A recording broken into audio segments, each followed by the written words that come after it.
ചെങ്ങന്നൂരിലും മഴയ്ക്ക് ശമനമുണ്ട്. പക്ഷെ ഒറ്റപ്പെട്ട സ്ഥലങ്ങളിലൊക്കെ വീടുകളിൽ വെള്ളം കയറി പമ്പാ നദിയിൽ ജലനിരപ്പ് ഉയർന്നു തന്നെ നിൽക്കുകയാണ്. കണ്ണൻ നായരാണ് വിവരങ്ങളുമായി ചേരുന്നത്. കണ്ണൻ, ചെങ്ങന്നൂരിൽ താഴ്ന്ന പ്രദേശങ്ങളിൽ വിവിധ ഇടങ്ങളിലൊക്കെ വെള്ളം കയറിയിട്ടുണ്ടായിരുന്നു. പമ്പാ നദിയിലെ ജലനിരപ്പിലൊന്നും പ്രത്യേകിച്ച് മാറ്റമൊന്നുമില്ല, ഉയർന്നു തന്നെ നിൽക്കുകയാണ്. എങ്ങനെയാണ് വിവിധ ഇടങ്ങളിലെ അവസ്ഥ ഇപ്പോൾ?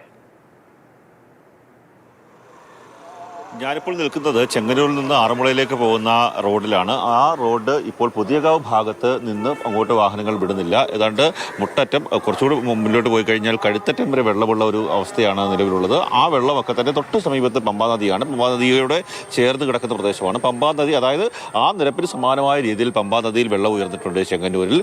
ഈ വെള്ളം പൂർണ്ണമായും ഒഴുകി അപ്പർ കുട്ടനാട്ടിലൂടെ കുട്ടനാട് വഴി നേരെ തോട്ടപ്പള്ളി ജില്ലയിലേക്കോ അല്ലെങ്കിൽ തണ്ണീർമുക്കം ബണ്ട് വഴി കടലിലേക്ക് പോകേണ്ടതാണ്. അന്ധകാരനടി ബണ്ട് വഴിയൊക്കെ തന്നെ കടലിലേക്ക് പോയെങ്കിൽ മാത്രമേ ഇവിടുത്തെ വെള്ളത്തിൻ്റെ ഒരു വ്യാപ്തി കുറയുകയുള്ളൂ.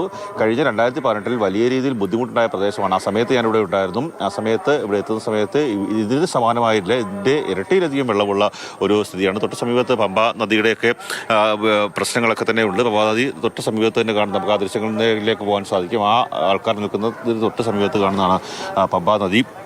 ഇപ്പോൾ പ്രദേശവാസികളായിട്ടുള്ള ആൾക്കാരൊക്കെ തന്നെ ഉണ്ട്. എങ്ങനെയുണ്ട്? ഞങ്ങൾ ഇന്നലെ വെളുപ്പിന് 4 മണിക്കാണ് ഇവിടുന്ന് കയറുന്നത്. അതായത് എളുപ്പം അങ്ങനെ വെള്ളം കയറുന്ന ഒരു സിറ്റുവേഷൻ ഇല്ലായിരുന്നെന്നാണ് വിചാരിച്ചുകൊണ്ടിരുന്നത്. അപ്പോൾ വെളുപ്പിനെ ഞങ്ങൾ 1:30 മണിക്ക് ഇവിടുന്ന് പോകുമ്പോൾ അവിടെ ആയിക്കാട്ട് പാലത്തിനപ്പുറം, അതായത് പത്തനംതിട്ട ജില്ലയാണ്, അവിടുന്ന് ഒരു അപ്പനും അമ്മയും മാത്രം വീട്ടിൽ കുടുങ്ങിയെന്ന് പറഞ്ഞിട്ട് അവരുടെ മകളും മകനും നമ്മളെ വിളിച്ചു. അപ്പോൾ ഞങ്ങൾ ഇവിടുന്ന് വള്ളവുമായിട്ട് രാത്രി പോയി. അവിടെ ചെന്നപ്പോഴത്തേക്ക് പത്തനംതിട്ട ജില്ലയുടെ ഇവരും വന്നിട്ടുണ്ടായിരുന്നു. നമ്മുടെ എന്തായിരുന്നു, ഫയർഫോഴ്സുകാർ വന്നു.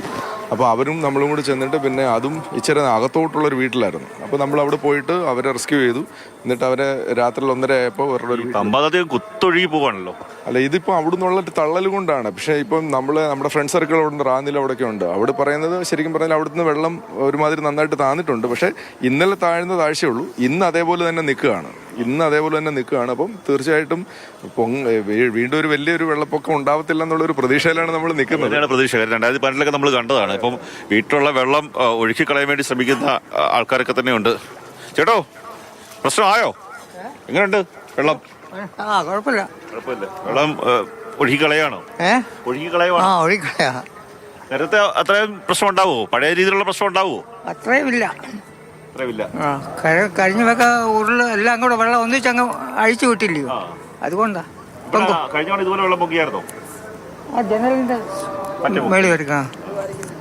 ജനലിന്റെ ഉയരത്തിൽ വരെ വെള്ളം പൊങ്ങിയ സ്ഥിതിയുണ്ട്. നമുക്ക് ആ പമ്പാ നദിയിൽ വലിയ രീതിയിലുള്ള ഒഴുക്കുണ്ട്. പമ്പാ നദിയിൽ ഈ വെള്ളം പൂർണ്ണമായും ഒഴുകി നേരെ തോട്ടപ്പള്ളി ജില്ലയിലേക്കും അറബിക്കടലിലേക്കും പോയെങ്കിൽ മാത്രമേ. റാന്നിയിൽ ഇപ്പോൾ മഴയില്ലാത്തൊരാശ്വാസമുണ്ട്. റാന്നിയിൽ ഇന്നലെ കെട്ടിക്കിടന്ന വെള്ളം ഇപ്പോൾ ഈ പമ്പാ പ്രദേശത്ത് അല്ലെങ്കിൽ ചെങ്ങന്നൂർ പ്രദേശത്തേക്ക് ഒഴുകിയെത്തുകയാണ്.